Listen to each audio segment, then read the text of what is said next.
Olá, senhoras e senhores, sejam bem-vindos a mais uma aula de Física. Eu sou o professor André e hoje nós vamos estudar as leis de Newton, o princípio fundamental da dinâmica. Então, o que é dinâmica? Sem mais delongas, vamos começar. Dinâmica é a parte da física que estuda justamente as causas do movimento. Anteriormente nós estávamos vendo cinemática, que é propriamente o estudo do movimento. E agora a gente vai se preocupar com o que é aquilo que gera o movimento. Então, sem mais delongas, vamos começar. E por que estudar o movimento? O movimento sempre indagou as pessoas, Por que os objetos começam a se mover, por que eles param de se mover, o que é que faz algo se mover. Isso é uma propriedade intrínseca da matéria. Então, para explicar isso, é claro que foram milhares de anos numa evolução histórica desses conceitos, até chegar em Newton. E Newton formalizou para a gente o que a gente tem melhor de movimento, até hoje. Newton formalizou 3 leis, e essas 3 leis fundamentam os princípios da dinâmica, que são as causas do movimento. Ele começou perguntando primeiro a respeito da propriedade da matéria. Ele observou que existem alguns objetos que tinham uma tendência a permanecer em repouso e outros que têm tendência a permanecer em movimento. Como assim? Por exemplo, a Lua. A Lua está sempre se movimentando e ela nunca para de se movimentar.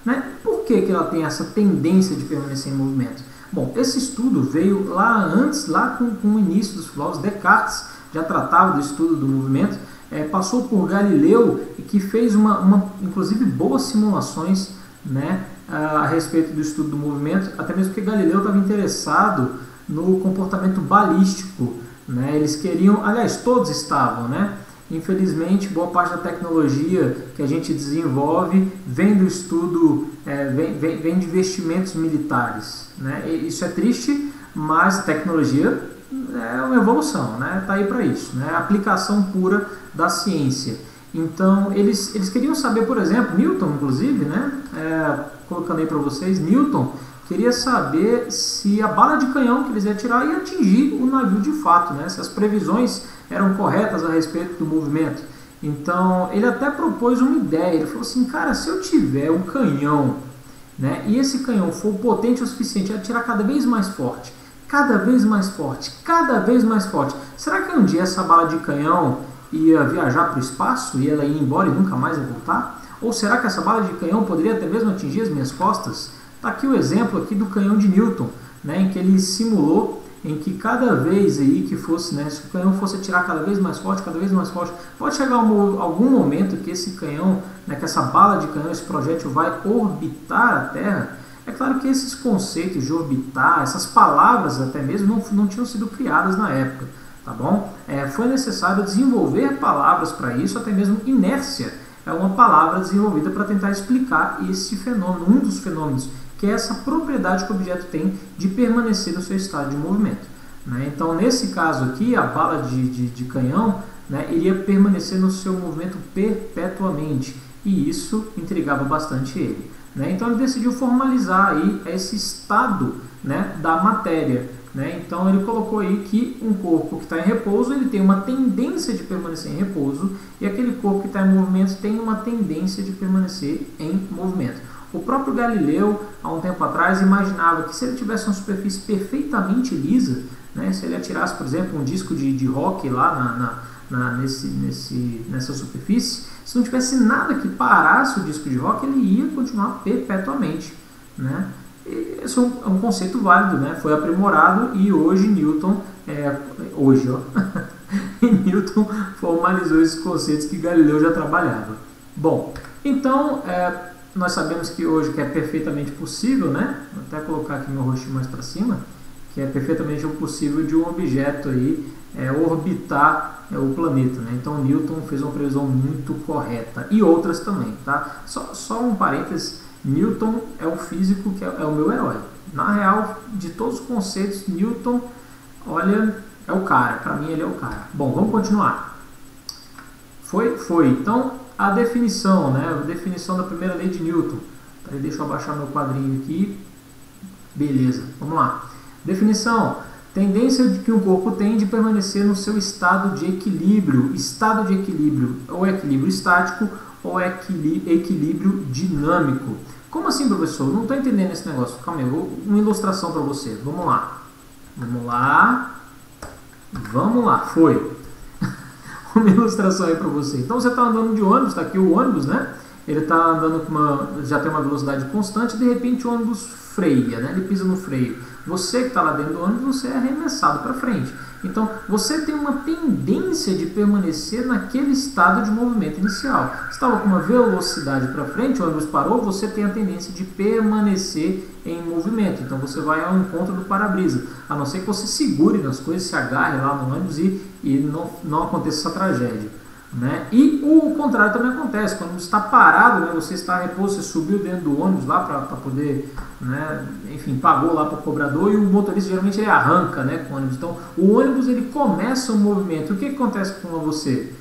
Tem a tendência de permanecer parado, né, parado no mesmo lugar. O ônibus vai embora, você fica. A não ser que você segure nas coisas, né, para você ir junto com o ônibus, pode correr o risco de você bater lá no fundo do ônibus, tá bom?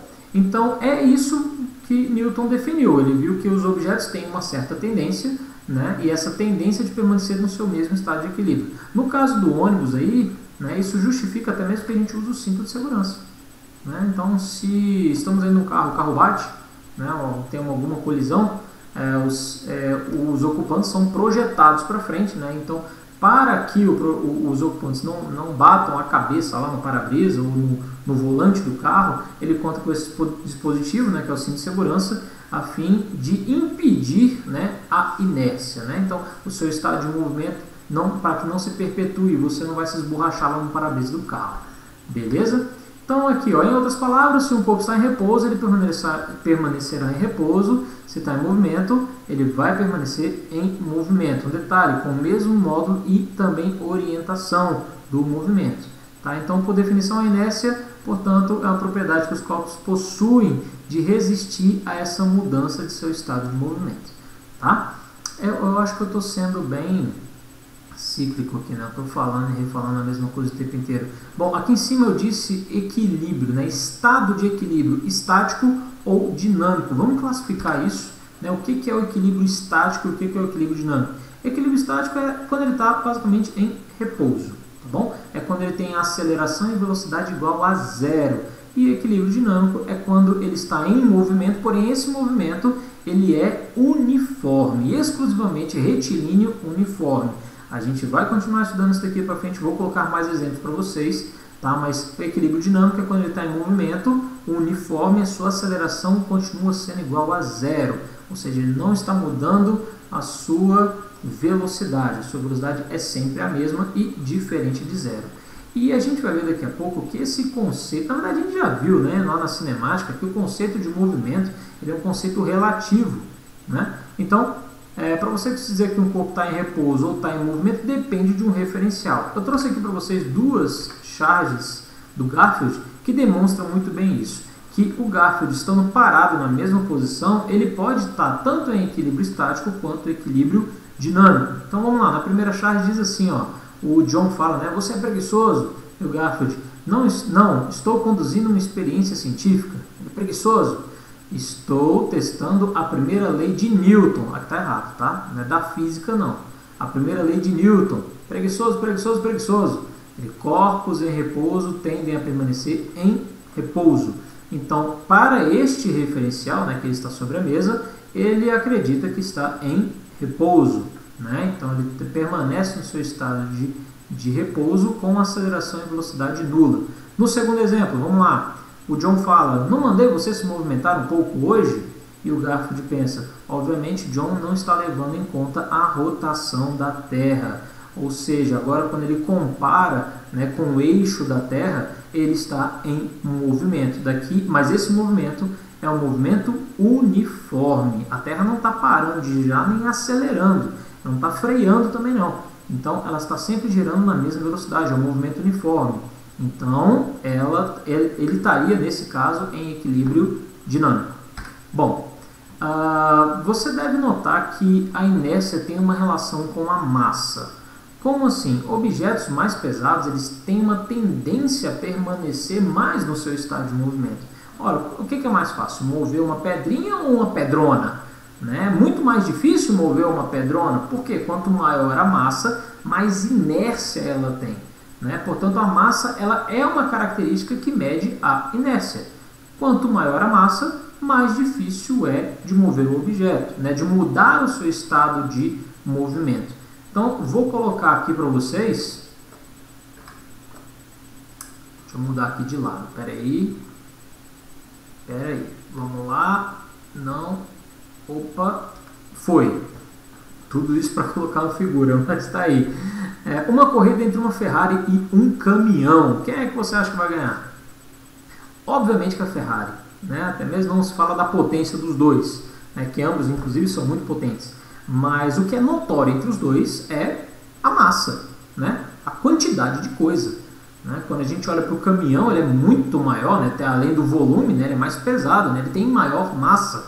Né? Então, num sinal, quando você está parado no sinal, quem é que arranca primeiro? A moto, né? O motociclista ou o ônibus? Né? Óbvio que o motociclista tem maior aceleração, né? Ele vai mais rápido, ou seja, ele consegue variar a sua velocidade de maneira mais fácil.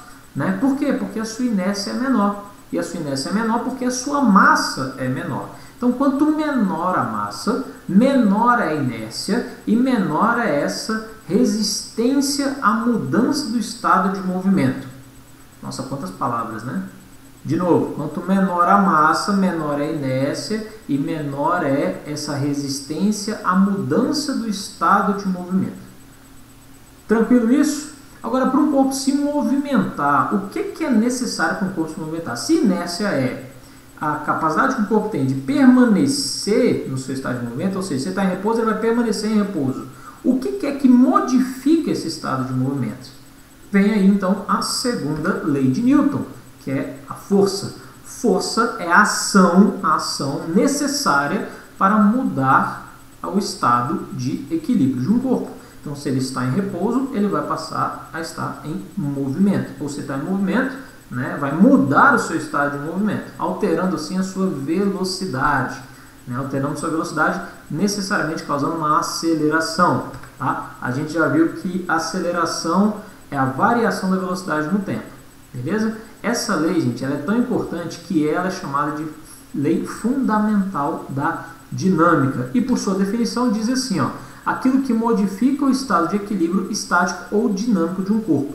Ou melhor dizendo, força é o que modifica a velocidade. Tá? Força é a ação que modifica a velocidade. A taxa de modificação da velocidade, a gente já viu isso. A taxa de variação da velocidade a gente chama de aceleração, que é um número. Essa taxa, né, que é a aceleração, necessita, né, para que haja a mudança da velocidade, é necessário que haja uma força. Então, força e aceleração é uma coisa que está bem linkada uma com a outra. Tá? Estou colocando uma observação para vocês. Eu estou tampando, né? Eita, peraí, vamos lá. Diz assim, ó, essa lei diz que a soma de todas as forças que atuam sobre um corpo é igual à força resultante dele. Quando uma força resultante está presente numa partícula, esta adquire uma aceleração de mesma direção e sentido da força segundo o referencial inercial. Referencial inercial, a gente já viu, é aquele que está em equilíbrio, tudo bem? Aquele que está em equilíbrio estático ou dinâmico. E aí, a aceleração, a força, obviamente, tem que apontar para onde a aceleração aponta. Né? Deixa eu colocar o meu rostinho aqui desse lado aqui. Estou gostando desse negócio, né? Muda de lado, muda daqui, muda dali.